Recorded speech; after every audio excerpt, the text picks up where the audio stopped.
Now, to discuss all that and much more, it gives me great pleasure now to welcome Dr. Mrinal Sircar of Fortis Hospital. He's a critical care expert, one of the foremost authorities when it comes to understanding of COVID, and very personal and a dear friend of mine. Dr. Sircar, first let me extend New Year greetings from behalf of ETNOW family. Have a wonderful year and best wishes. Thank you. Same for all of you. Dr. Sircar, as of now, our understanding is that the Omicron is a powerful spread, but it is not very strong in terms of severity. But India is reaching that phase now where the Omicron spread is in its third week and the second week. And you've often told us in the past that it's only after the 7th day or the 8th day or the second week of the infection we really understand the critical symptoms. What is your understanding of the criticality of the spread so far?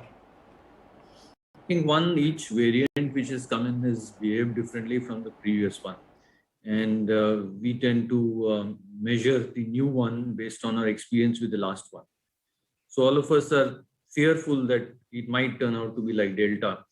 The initial data which has come out of South Africa, for instance, has shown that Omicron is relatively mild. Now, that relatively mild doesn't mean that nobody needs hospitalization or nobody needs to go on a ventilator, but the numbers are much less than, say, Delta. But given a size of a population and the fact that this this particular strain is highly infectious, maybe 3 to 5 times the infection rate of the original COVID strain, the sheer numbers might again pose a problem for us. We really don't know. It's too early. One wants to keep one's fingers crossed and hope it is not another one like the April-May last year.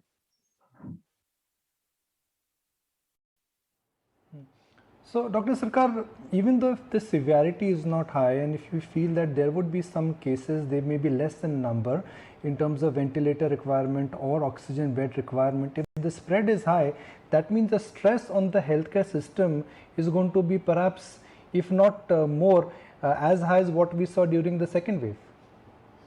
Yes, definitely. If the numbers are 5 times or 10 times more, and even if the percentage needing hospitalization is small, as in terms of absolute numbers, it may still pose a problem.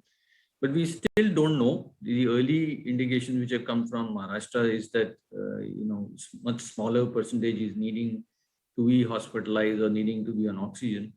I think these are early days, so I would be very cautious in saying that this is definitely mild, because it may behave differently in our own population. We don't know that.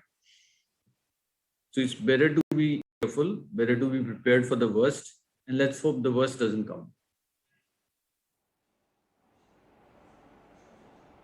Let's keep our fingers crossed for that, sir. So my next follow-up question, Dr. Sircar, is that are the protocols different than what they were for Delta variant?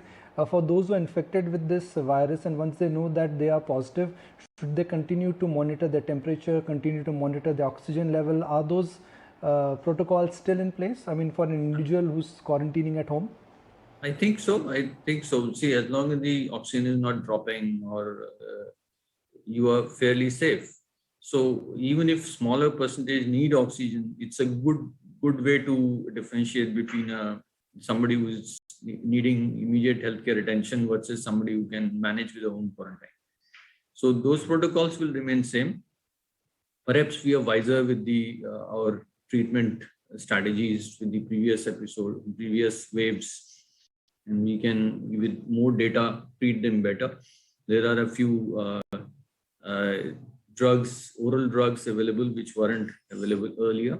Only one of them has just become available in India, and which can be started early in the course and is known to reduce the hospitalizations and even death. The advantage of this particular drug that I'm mentioning is that molnupiravir is that it is not affected by the various genetic changes which has happened in the new strain. So that is an advantage. There is another drug which is available in the US, just been recently cleared by the CDC.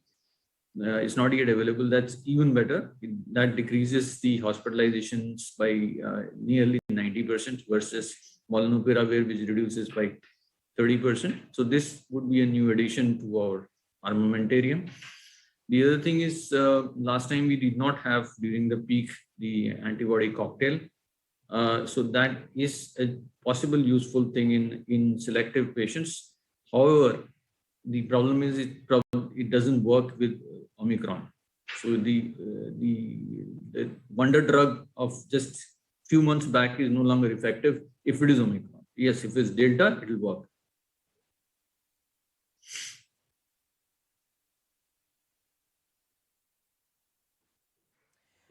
Good afternoon, Dr. Sircar. You know, with the way the virus is spreading, everybody's hearing so much, reading so much, which is why it's so great to check with all of you.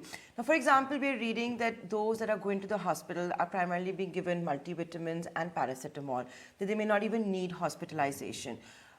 What should be the protocol that one follows in case they do test positive?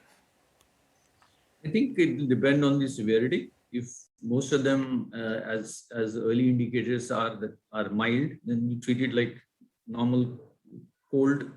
You go home, have some paracetamol, some hot drinks, isolate yourself so that you don't pass it on to the other members of the family. And the early indications are that probably by day 7 and certainly by day 9, most of the patients would be RT-PCR negative. In US, they've even in certain categories of workers, they have reduced the need for isolation of workers, like say medical people. So if they are RT-PCR negative, they're calling them back to work after 5 days, essentially because of shortage of people. That's of course been questioned, but this variant seems to get better faster and is milder.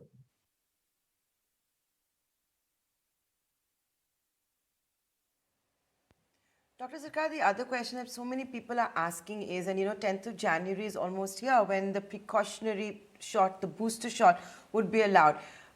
Should somebody who had Covishield get Covaxin? Is that better? And vice versa? I think there is very little data. There's one pilot study from somewhere in India, which I was reading yesterday, which said, yes, it may be useful, but that's just a pilot study. Unless we have large data, I don't think we can really say this. The data has come from a Western world where they're using, they're comparing the AstraZeneca vaccine as a booster versus one of those RNA vaccines. And the RNA vaccines seem to do better. However, in India, that's not available.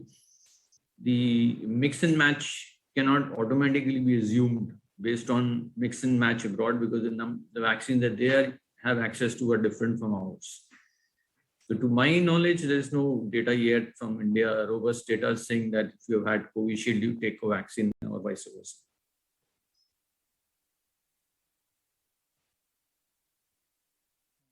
Final question, Dr. Sircar.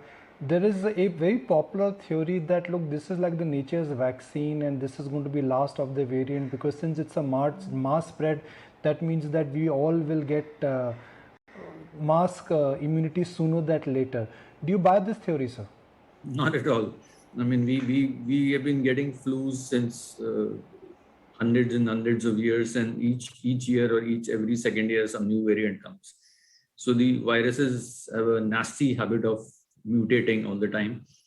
Only question is whether they make us sick enough to need hospitalizations and ventilators, or they're just mild and they pass away like any viral that we get on a routine basis.